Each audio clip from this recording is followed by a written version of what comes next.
Je vais en énerver plus d'un avec ce que je vais dire, mais il faut qu'il y ait un influenceur qui ouvre sa bouche un jour ou l'autre. En termes de make-up, vous avez des attentes qui sont beaucoup trop élevées par rapport à la réalité. C'est-à-dire que le make-up n'est pas de la magie. Je reçois des messages en mode ouais, cette lip oil, moi je l'aime pas, je l'applique à 8h du matin, je mange, je fais mon sport et à 22h elle est déjà partie. Bah ouais, en fait, c'est une lip oil. Genre, il y a des produits qui sont faits pour être réappliqués dans la journée. Tu peux pas t'attendre à ce qu'un gloss ou une lip oil, ça te tienne de 8h à 22h, que tu fasses ta vie et que ça tienne en fait. Je mets de l'anti-cerne et j'ai grave des plis sous les yeux. Je comprends pas comment ça se fait que mon anti-cerne il file toujours dans les plis, peu importe la marque que je prends. Bah c'est parce qu'en fait, toute matière va filer dans tes plis en fait. C'est pour ça que moi, à chaque fois que je donne des conseils pour pas filer dans les plis, c'est applique le moins possible de matière là où t'as des plis en fait. Tu peux pas appliquer un anti-cerne, n'importe lequel, il va filer dans tes plis. C'est juste genre scientifique. Et tu peux utiliser la meilleure poudre du monde. Des fois, le problème, c'est pas les produits. Des fois, le problème, c'est les attentes que vous avez avec ces produits, en fait. Si tu veux pas que ton anti-cerne il file dans tes plis, tu mets le moins possible de matière sur tes plis. Simple.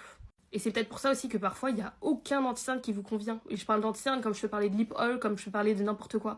C'est parce que des fois, vos attentes sont beaucoup trop élevées. Ça ne colle pas avec la réalité. Alors attention, hein, on est quasi en 2026, il y a des produits qui sont extrêmement élaborés, c'est-à-dire que les laboratoires aujourd'hui font des prouesses, mais les laboratoires ne font pas de magie. C'est comme quand je vois des gens appliquer du fard à paupières sur sa main ou sur son bras, mettre un peu de préfixateur et frotter jusqu'à l'os, mais genre vraiment frotter comme si la personne elle faisait un gommage et dire « je comprends pas pourquoi ça part, le préfixateur il est nul ». Bah non en fait, il y a personne qui se maquille et qui se frotte le visage, limite comme s'il était en train de frotter avec une brosse et qui dit « ah bah mon make-up il tient pas ». Bah non.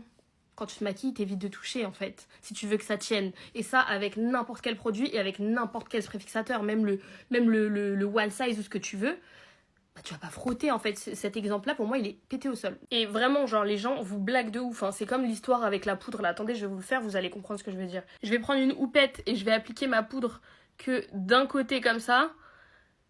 Et après, je vais dire, oh, les gars, cette poudre, elle est super matifiante, waouh. Les gars, c'est scientifique. N'importe quelle poudre enlève la brillance, en tout cas, dans l'immédiat, oui. À partir du moment où t'as de la brillance, tu peux appliquer même de la farine que tu auras cet effet-là, en fait. Faut vraiment arrêter avec toutes ces attentes irréelles.